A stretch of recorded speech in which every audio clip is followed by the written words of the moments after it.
കാന്താരി മുട്ട കോമ്പിനേഷനെ പറ്റി കേട്ടിട്ടുണ്ടെങ്കിലേ ഇതുവരെ ഒന്ന് ട്രൈ ചെയ്തിട്ടില്ല. എന്നാൽ പിന്നെ ഒന്ന് ട്രൈ ചെയ്തേക്കാൻ നിർത്തി 4 മണിക്ക് കാന്താരി മുട്ട ആയിക്കോട്ടെ എന്ന് വിചാരിച്ചു കേട്ടോ. അപ്പോൾ അതിനായിട്ട് കുറച്ച് മുട്ട പുഴുങ്ങാനിട്ടു. പുഴുങ്ങി തൊടൊക്കെ കളഞ്ഞ് ഹാർഡ് ബോയിൽഡാണേ, പുഴുങ്ങി തൊണ്ടെല്ലാം കളഞ്ഞ് കഴുകി റെഡിയാക്കി വെച്ചിട്ടുണ്ട്.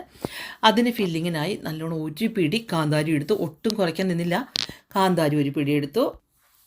അതിലോട്ട് 3-4 ചെറിയ ഉള്ളിയും ഇച്ചിരി കറിവേപ്പിലയും ഉപ്പും ഇച്ചിരി എണ്ണയും പിന്നെ ഇച്ചിരി ചൊറുക്കയും കൂടി ചേർത്ത്. എനിക്കൊരു ഇച്ചിരി പുളി ഇഷ്ടമാണേ.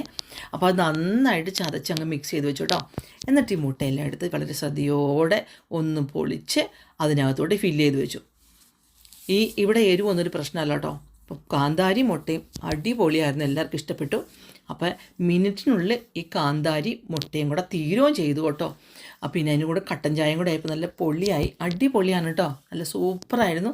അപ്പോൾ അങ്ങനെ ഇതുവരെ കേട്ട സംഭവം ഒന്ന് പരീക്ഷിച്ച് നിർവൃതി അടഞ്ഞു. നല്ല പരീക്ഷിക്കാത്തവരുന്ന് പരീക്ഷ വയ്ക്കുള്ളൂ കേട്ടോ. നല്ല സൂപ്പറാണ് കേട്ടോ, നല്ല കോമ്പിനേഷനാണേ. Thank you.